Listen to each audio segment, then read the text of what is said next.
Hey, Kentucky, welcome back. Time to talk a few more topics now. First up, Rand Paul says he is holding up bipartisan legislation about lynching due to how it is worded.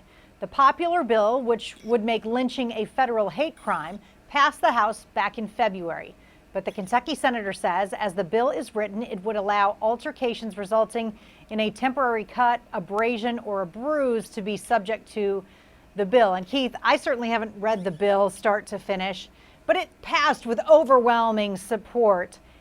I'm sure that if someone got a minor bruise that went away, I don't know that they would be charged with a federal hate crime for lynching.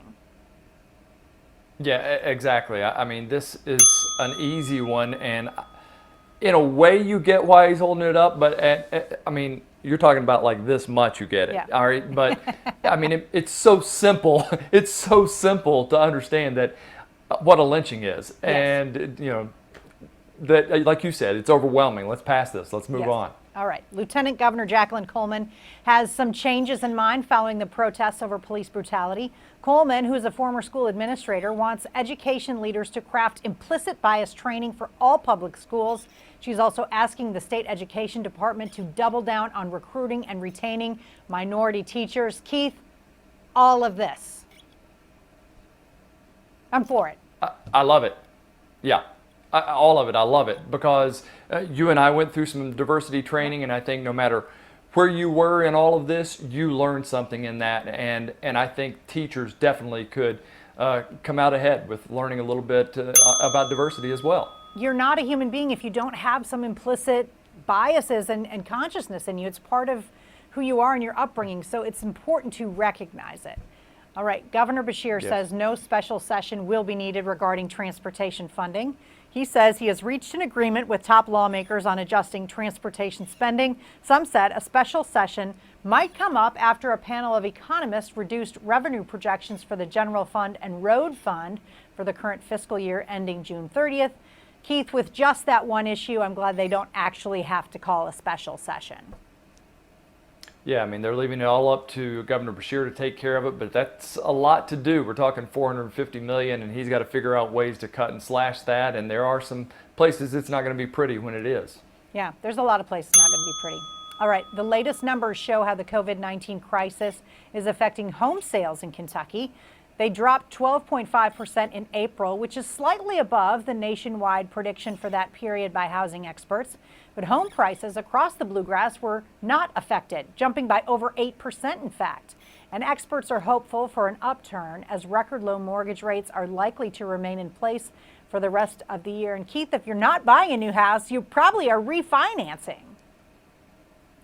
Yeah, a lot of people are doing that. I can tell you that from talking to my wife. But we also talked about how right now in a pandemic, how many people are wanting to go into a house where they don't know if somebody had it, or people want to invite people in to look at their house, you know, in order to sell. So I think that might be a little something to do with, you know, why those sales were down a little. Absolutely. Well, this week marked the return of movie theaters around the state. The Kentucky Theater in Lexington was ready to go on the first day it could reopen its doors. Of course, there are pandemic protections like spaced off seating, standing markers at the box office, and frequent cleanings between shows. Other theaters were still working on their reopening plans. And Keith, I got to tell you, my dad owned a movie theater growing up. So like, I love going to the movies, but even when they open, there's no movies out right now to go see. Yeah, I think most of them have been released straight to you know, pay-per-view or to Netflix and other kind of you know, streaming services. So you know, I don't know how many people are excited to get back out and see one in the theater. I might be apt to do that. I don't know, because I think they're going to keep people apart and they're going to keep it cleaner than normal. I love the experience of a movie theater. I hope that doesn't go away. Public support continues to pour in for fired UK cheerleading coach Jomo Thompson. Kentucky alumni apparently sparked the effort to put up this sign seen hanging outside Bell's in downtown Lexington. Many have voiced their support for Thompson and his staff after the school took action against them last month for an apparent lack of oversight. Keith, they're not going to bring Jomo back, and I don't think he would come back, but the letter that he wrote was really powerful. Yeah, not only that, but again, how many people are backing him and his entire staff? It's been pretty amazing to see. Absolutely. Absolutely. it should maybe at least lead to another investigation or additional questioning or something. All right, tonight's wrap up is next. I'd agree with that. Yeah, why not? Why not? There's so many people.